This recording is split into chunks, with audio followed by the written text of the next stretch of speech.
Bonjour à tous, on continue le cours sur la matière en s'intéressant particulièrement aux propriétés de la matière.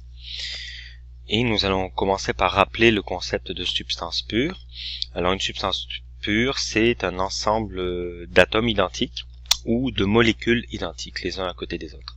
Par exemple ici on voit un échantillon où on voit plusieurs molécules d'eau, H2O, regroupées, donc on a une substance pure dans le sens où il n'y a que des molécules d'eau.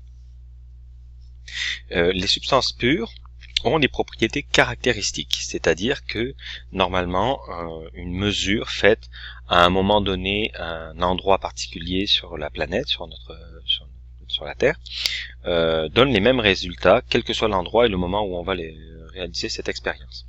Donc on peut mettre le concept de masse volumique, représenté par la lettre grecque ρ, que vous avez vu l'an dernier en secondaire 2, dans ce qu'on appelle une propriété caractéristique. Par exemple, un échantillon de fer, donc des atomes de fer mis les uns à côté des autres, c'est une substance pure.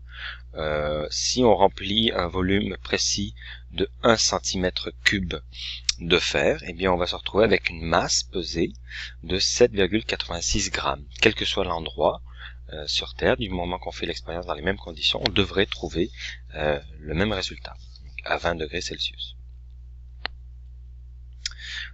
C'est valable pour des solides et c'est également valable pour des liquides ou même des gaz, donc une masse volumique, tant qu'on rentre une substance dans un volume déterminé. Donc tout à l'heure on avait précisé que c'était 1 cm3. Pour les fluides on peut utiliser le millilitre du système métrique pour les volumes, ça revient au même, donc on va avoir des valeurs qui vont nous être indiquées par millilitre, au lieu que ce soit par centimètre cube. Alors par exemple, nous avons étalonné les masses volumiques à partir de celles de l'eau, en considérant que l'eau avait une masse volumique de 1 gramme par millilitre. Donc c'est la valeur de référence pour l'eau, on a 1 gramme par millilitre. La masse volumique, on la retrouve donc, si on réfléchit bien, en divisant la masse d'un échantillon par son volume.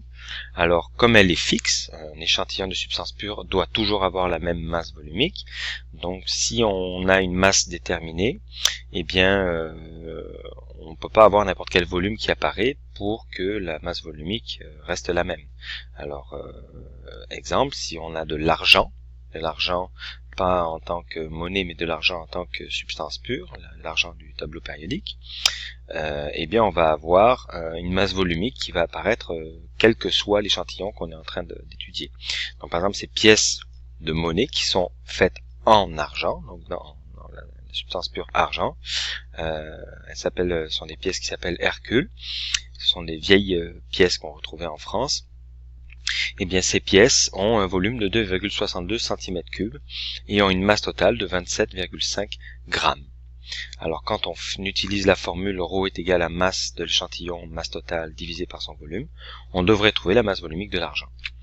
Donc, on fait le calcul, on cherche la masse volumique de notre pièce et on se rend compte que lorsqu'on divise la masse totale de l'échantillon, donc cette pièce qui est de 27,5 grammes, par son volume, qui est de 2,62 cm3, on obtient 10,5 grammes par cm3. C'est bien la masse volumique de l'argent en tant que substance pure. Donc on a bien un échantillon d'argent, comme on peut voir ici. Alors on va rentrer maintenant dans la catégorie des changements physiques. Pour les changements physiques, on va avoir des changements qui vont apparaître dans une substance pure, par exemple, et une substance pure peut changer d'aspect, peut changer de phase, sans qu'elle soit modifiée. Donc, par exemple, ce qui est très connu, pour de l'eau liquide, qui est une substance pure, H2O, on peut modifier son aspect, donc le faire passer du liquide qu'on le connaît à la vapeur que l'on connaît, et ce changement se réalise dans des conditions identiques, toujours à 100 degrés Celsius. C'est d'ailleurs comme ça qu'on a créé le 100 degrés Celsius, en observant. Donc on a calibré l'échelle de température Celsius en disant que c'est à 100 qu'on change d'état de l'eau, on passe de liquide à gazeux. Comme on peut voir ici, les molécules sont plus agitées. On l'avait vu déjà dans le cours précédent. Alors un changement de phase, c'est toujours un changement physique qui ne modifie pas les molécules. Vous voyez que c'est toujours les molécules d'eau qu'on a, même si on a changé de phase. Alors la température de fusion ou point de fusion, c'est un autre changement physique qui ne modifie pas la substance pure qu'on est en train d'étudier. Donc, notre exemple connu, l'eau solide, très peu agitée, va changer d'aspect, va devenir liquide à 0 degré Celsius. Donc, on peut voir que la molécule d'eau n'a pas été changée, c'est simplement son agitation qui est légèrement différente. Alors, on appelle ce changement, lorsqu'on passe de solide à liquide, le point de fusion ou température de fusion, TF. On va prendre un autre exemple de température de fusion. Par exemple, pour du fer pur, une substance pure que le fer peut être à l'état solide. Alors lui, son changement de phase de solide à liquide ne se fait pas à 0 degré, mais c'est beaucoup plus compliqué pour le fer.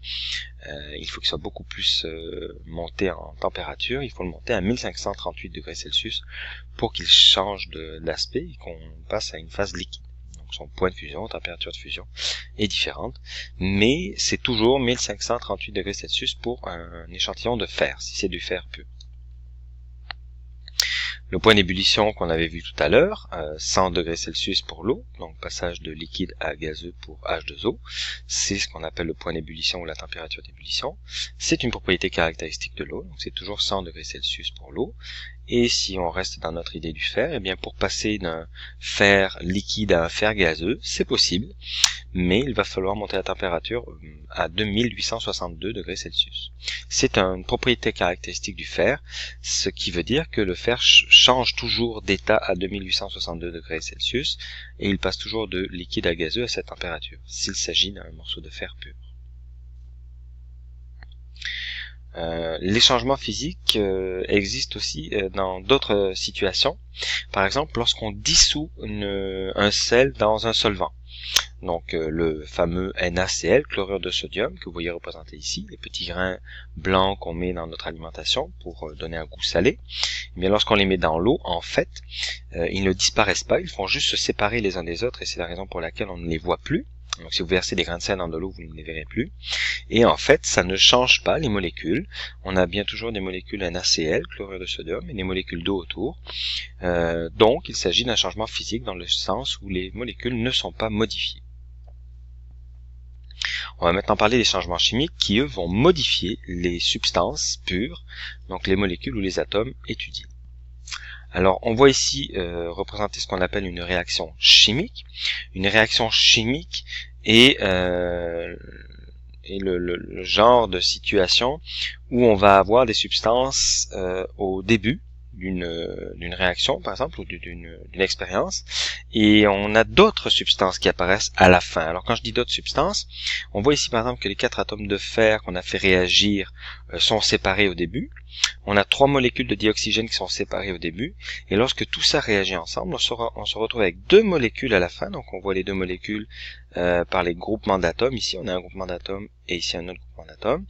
Donc un nouveau groupement d'atomes avec un oxygène, puis un fer, puis un oxygène, un fer et encore un oxygène. Et donc on appellerait cette molécule Fe2, donc 2 atomes de fer, O3, 3 atomes d'oxygène. Et on voit qu'on en a 2, on en a une ici et on en a une autre ici. Alors on voit clairement que la réaction chimique nous montre un changement dans les molécules ou les atomes de départ. On avait 4 fers tout seuls au départ, 3 molécules de dioxygène séparées au départ, et quand tout ça réagit, on se retrouve avec 2 grosses molécules de trioxyde de difer. En chimie, tout ce qui est placé au début d'une réaction, donc avant, dans le temps qui va se dérouler, au départ, tout ce qu'on avait, le fer et le dioxygène, sont appelés des réactifs. C'est ceux qui vont réagir ensemble. Et une fois que le temps est avancé, donc le temps a permis aux substances de réagir ensemble, la flèche nous montre l'écoulement du temps. On se retrouve à la fin avec des produits de réaction, ce qui est produit à la fin. Donc les produits, ce sont les substances qu'on retrouve après la flèche. Donc on va voir maintenant plein de réactions chimiques. On va donner des noms généraux aux différentes possibilités de réactions chimiques. Par exemple, des synthèses sont des réactions chimiques où on va avoir création d'une ou plusieurs molécules à la fin plus grosses que les molécules qu'on avait au départ. Donc ici on avait des molécules à 2 atomes. Voilà une molécule à 2 atomes, le dioxygène. Voilà 2 autres molécules à 2 atomes, les dihydrogènes. Et on se retrouve avec 2 molécules d'eau à la fin. Donc molécules à 3 atomes, qui sont des molécules plus grosses. Donc on a affaire à une réaction de synthèse. On avait vu, à un moment donné, quand on avait parlé des cellules végétales, les réactions, une réaction de synthèse qui s'appelle la photosynthèse. Donc son nom veut dire création d'une grosse molécule. Alors on a par exemple à partir de molécules à 3 atomes ici et à 3 atomes ici, donc l'eau et le dioxyde de carbone, on a création d'une grosse molécule à 24 atomes qui est le glucose. On l'avait déjà croisé. C'est une réaction de synthèse comme son nom l'indique. Les décompositions sont les réactions inverses des synthèses, c'est-à-dire qu'on part de molécules relativement grosses. Donc ici on a une molécule à 1, 2, 3, 4, 5 atomes, et on a la même ici. Et on se retrouve à la fin avec des réactions plus petites, donc plus petites que 5 atomes pour celle-là. Donc là, le maximum qu'on a, c'est 2 atomes accrochés ensemble. On appelle ce genre de réaction des décompositions. On avait déjà croisé une réaction de décomposition lorsqu'on avait vu la réaction de la respiration cellulaire qui part d'une grosse molécule de glucose et qui se retrouve à la fin avec des petites molécules à 3 atomes maximum. Donc on a bien une décomposition. Il existe également les réactions de précipitation qui sont des réactions chimiques qui vont faire apparaître des substances à la fin qui ne sont pas solubles, c'est-à-dire que ça se passe toujours en solution. On a des substances qui sont bien dissoutes au début et qu'on ne voit pas dans des échantillons par exemple, et à la fin, une fois que la réaction chimique a eu lieu, on se retrouve avec des nouvelles substances qui précipitent et qui se retrouvent clairement au fond de notre contenant dans lequel la réaction a lieu. Alors je vais vous montrer un exemple visuel. On mélange cette substance chimique dont la formule est là, avec celle-là, donc ces deux sont incolores et translucides, et on se retrouve à la fin avec création d'une substance chimique avec le sel de diodure de plomb qui est jaune et insoluble et qui apparaît à l'œil ici. On a également une autre catégorie de substances chimiques qui va s'appeler oxydation, de réactions chimiques, pardon, qui va s'appeler oxydation. Alors des réactions chimiques d'oxydation sont des réactions chimiques qui font intervenir le dioxygène dans les réactifs, tout simplement. Donc dès que vous voyez le dioxygène, je l'ai mis en rouge ici, dans les réactifs d'une réaction chimique, ça s'appelle une réaction d'oxydation. Alors vous verrez plus tard que ça correspond pas tout à fait à ça, mais cette année, on va y aller avec ce concept-là. Eh bien, ce qu'on peut voir, c'est que la réaction de respiration cellulaire, qui est une réaction de décomposition, comme on l'a vu tout à l'heure, puisque des petites molécules apparaissent alors qu'on avait une grosse molécule au départ, et bien c'est également une réaction d'oxydation puisque le dioxygène fait partie des réactifs. Voilà pour le cours portant sur les propriétés de la matière.